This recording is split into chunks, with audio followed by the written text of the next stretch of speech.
Yo, what's up YouTube? Today we back with another video, and again we're in the garage, and again I got the Lowrider S on a motorcycle jack. Now I know if you remember from my last video, I mentioned that I was gonna be doing a cam job soon, and that's what we're gonna be talking about today.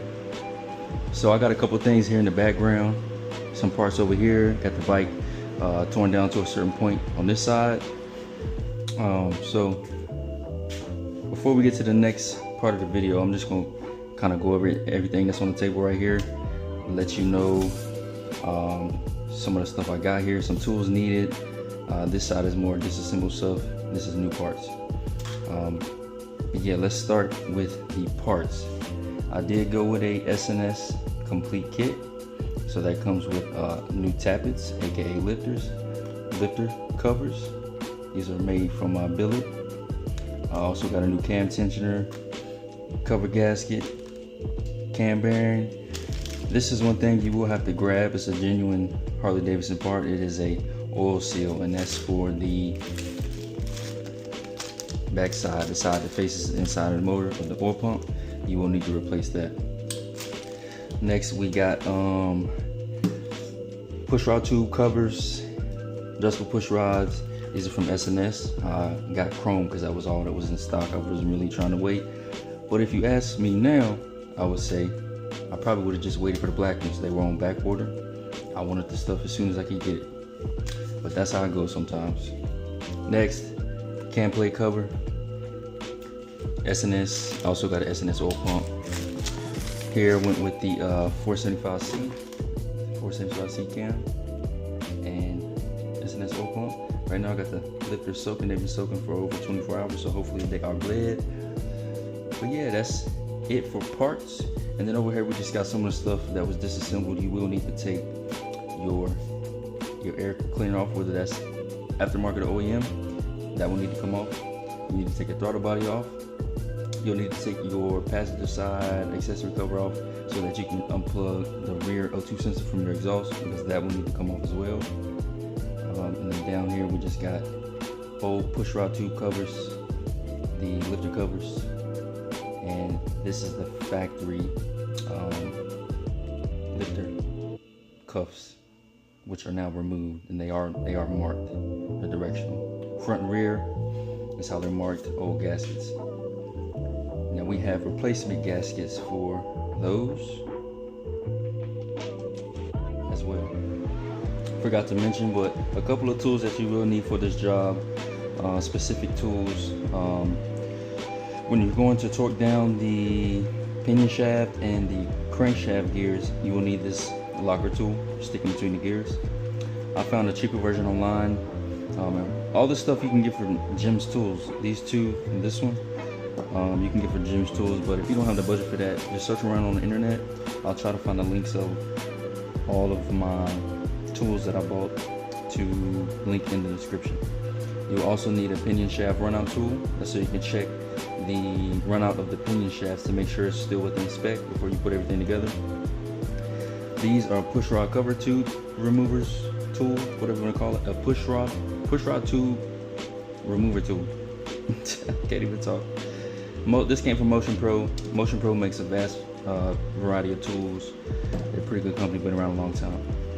Then we have a cam bearing installer and puller. This one is marked, you know, whatever way the letters are marked correctly. That's the side you use to remove. Then you flip it over to do the install. So next step here is going to be to remove the cam chain tensioner. Then we're going to mark the outside of the chain so that I can remember what side of the chain was facing outward when this all goes back together. And then we're going to remove the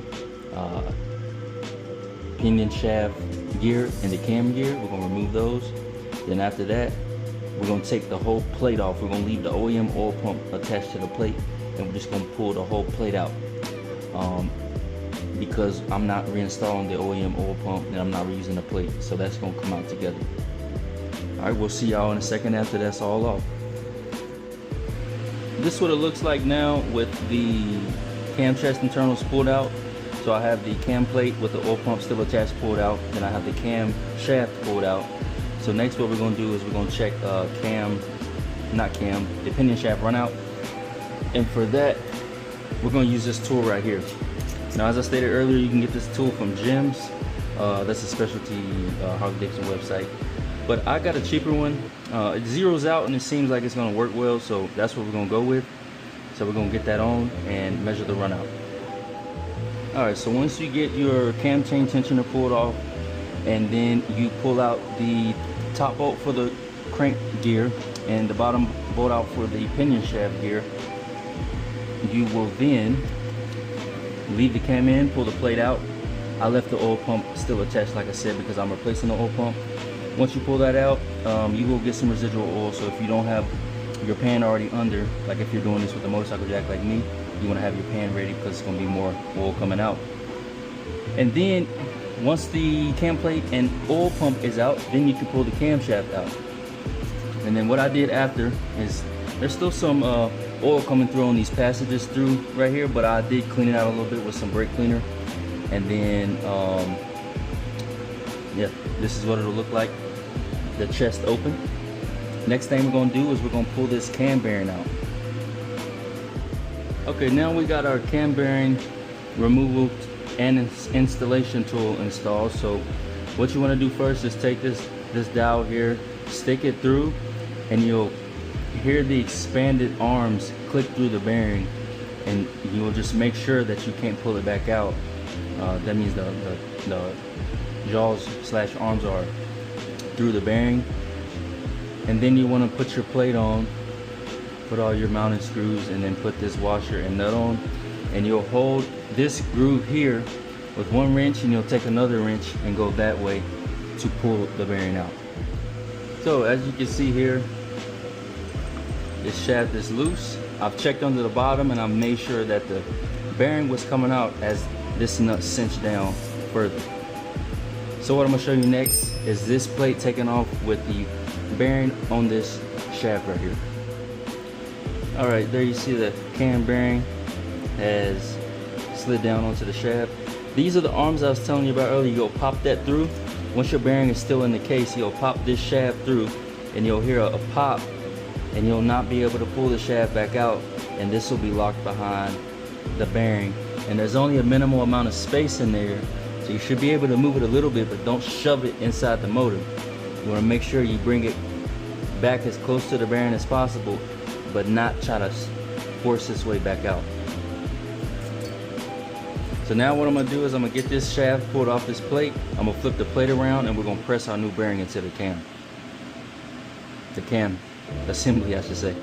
Alright, so next we're going to install the new cam bearing. Right now I just have it lightly setting up in there, but essentially the plate is going to be mounted like this.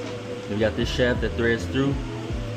This fits exactly into that cam, and then the rod will thread into that while it's mounted, pressing the cam into its proper place.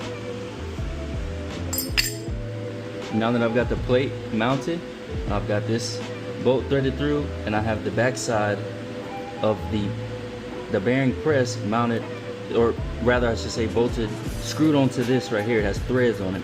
I'm going to drive it, and I'm going to pay attention to the cam bearing as I'm doing it to make sure it's not going in crooked.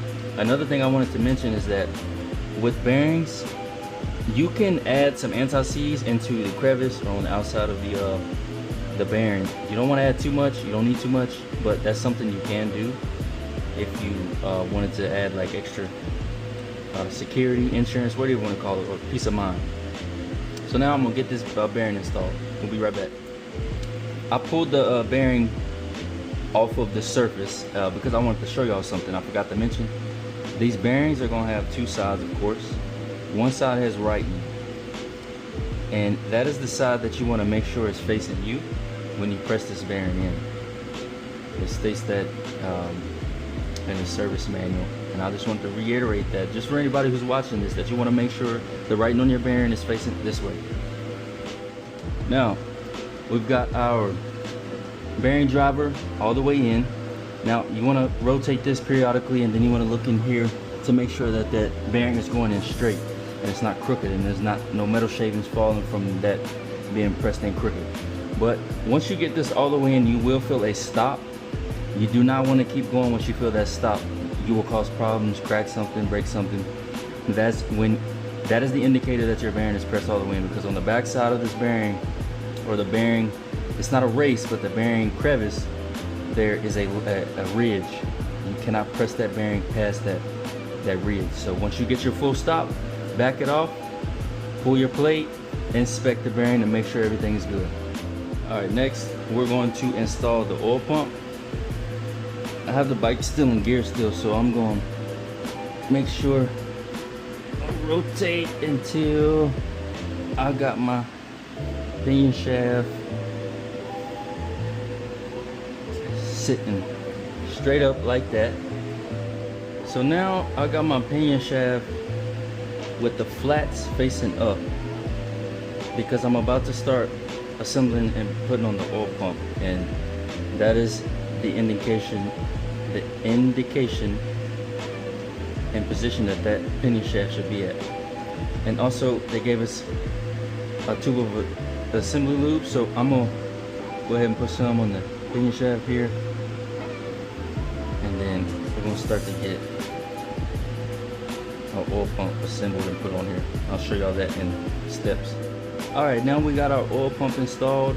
I did you know, use the instructions and kind of figure out how to take this apart, and then I put the back gears on first, then the plate, then the separator and the pins, then I put the housing, the other gears, this housing, and then the outer gears here.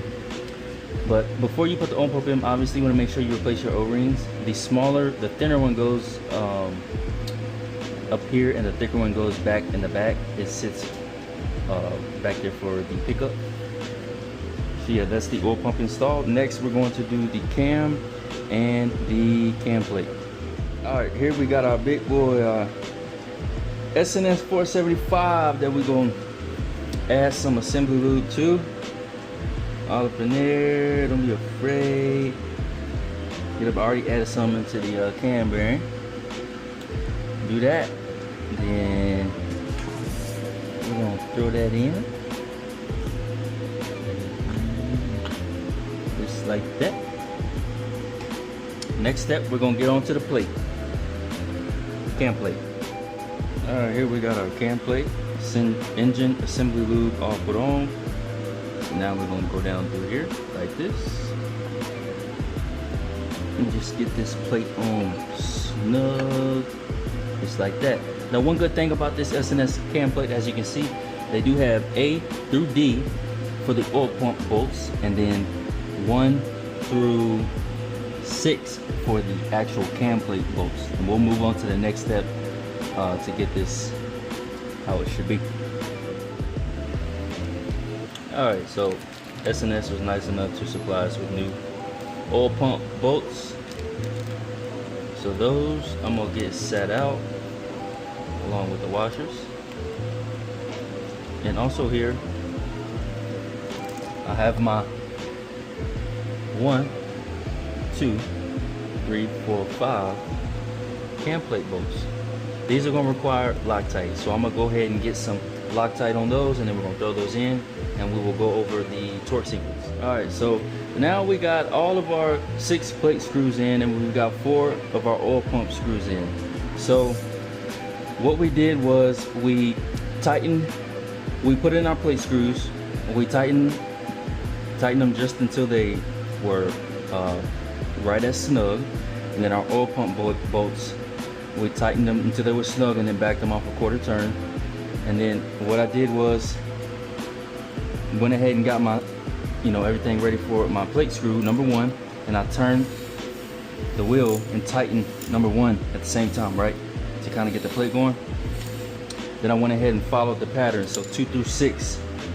Now we're gonna get these plate screws torqued down, and I'm gonna do that to 100 inch-pounds, I believe, and then we'll be right back. All right, so got the plate screws torqued down to 100 inch-pounds, which converts to about 8.33 foot-pounds. Now I'm gonna turn the wheel over again and then I'm gonna snug the 2 cross screws right here. There's 2 of them, A and B, on the oil pump to kind of center the oil pump.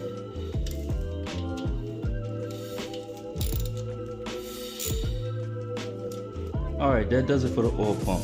So we got 1 through 6 with the cover bolts torqued, did 100 inch-pounds, and then we went on to the oil pump bolts, did the same torque. And remember, this S&S makes it easy, so they have a sequence for the plate bolts, which is 1 through 6, a sequence for the oil pump bolts, which is A through D.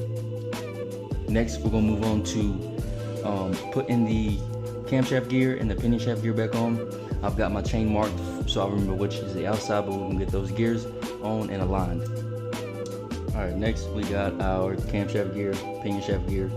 I'm gonna snug these bolts down, and then I'm gonna use my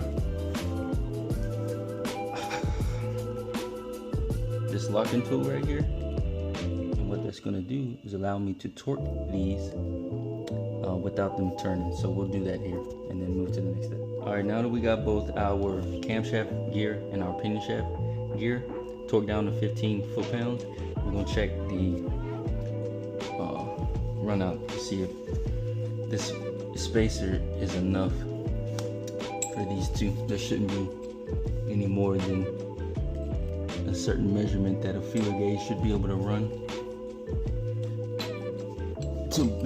in between. So that's what we're gonna check. And I'll get back with y'all after we have our feeler gauge and we check measurement. All right, now we checked our run out from between the straight edge and both of the gears. And it seems to be in spec. So we're gonna take and put our lock tool back in here. We're gonna pull both gears back off, throw the chain, and then we're gonna torque it. All right, so for the next step here, what I've done was I pulled the cam and the pinion shaft gear back off, put the chain back on. I made sure I have my correct orientation from how I took it off, outside marked. Now I've got, you can't see it now because the cam gear is back on, but the flat of the pinion shaft has this flat facing up, 12 o'clock mark. Bottom of the cam shaft gear, 12 o'clock mark. So on the cam, there's a double spline that's facing 12 o'clock also. So that lets me know that the cam is in time. All the marks line up. So I'm gonna go ahead and get these bolts snugged up. And both of these are gonna be torqued to 15 foot-pounds. So we'll get those. I'm gonna put my sprocket locking tool back in and we'll get those torqued down. And I'll be back with y'all here in a second.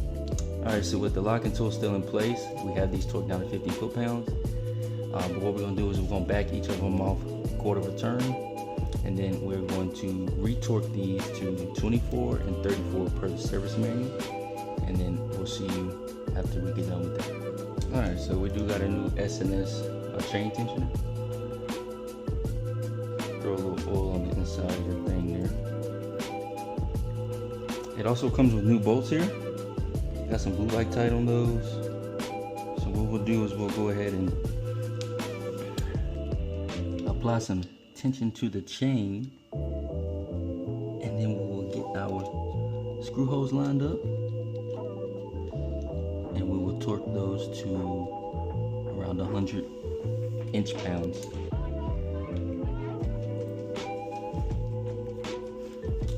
All right, so that is the inside of the Camchest.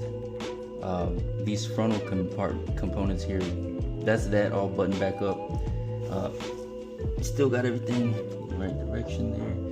Had the tensioner installed, torque those down. Next, what we're gonna do is we're gonna throw the cover back on, and then we'll move on to the lifters and the lifter covers. Be right back. All right, next thing we're gonna do is get the cam cover back on.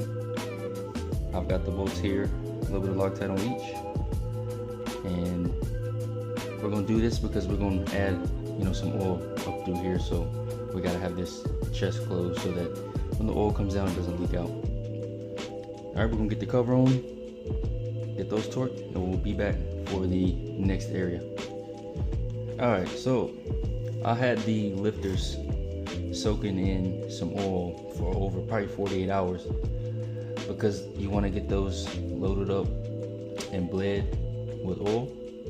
So those are in now, and then what I'm going to do next is install these new SNS tappet/lifter cuffs. They are marked for front and rear.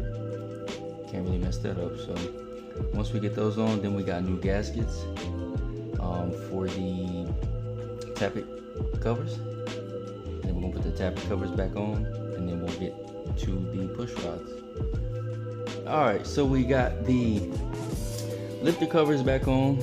SNS provided new gaskets on both sides, and they provided new bolts on both sides of it. They were pre-Loctited already, so got those on. Next, we're gonna do the push rods. These are quickie adjust push rods from SNS, so they're not gonna be two different lengths. Normally, like the ones that came out, they were intake and exhaust specific, because one side is longer than the other. So we're gonna get the push rods in, we're gonna get those adjusted, and then we will get the push rod covers on. I'm not sure if I'm gonna show, the process, or tell you, hey, this is what you do for the push rods. I'm not really trying to set up a camera, hold a camera. That's why I'm using the meta glasses. But hey, push rods next, push rod tube covers, and then we'll be back. All right, next, I'm reusing the original push rod tube covers because I don't want to take these apart, and the SNS ones that I have, they're chrome also. So what you would have to do if you wanted to use those was take the spring out of these, and I really don't want to do that just because they're the same color. They're not, in horrible condition, so I'm gonna reuse those. But yeah, we got the front cylinder where neither of the valves are doing anything when you rock the wheel back and forth, and then on the rear cylinder, one is about to close and one is about to open. So on the front cylinder, oh, my O-ring popped out. Let's put that back in there. I did replace the O-rings in the lifter covers and in the head. So 2 here, 2 there, 2 here, 2 there. Yeah, so these are adjustable push rods, so it doesn't matter which one you put on, the intake or exhaust. But once we get them in there, we do have to adjust them. So we're gonna get these put in, and then we'll be back after that. All right, so we got the push rods all back in, got them adjusted to where they need to be, since these are adjustable push rods, and the OEM ones you can't adjust. So covers back on. We about to put the retainers back in there, then we're gonna throw the air cover back on, put the spark plugs back in, plug those wires back up, and then we should be able, exhaust, mount back up the mid controls, and then we should be able to fire it up.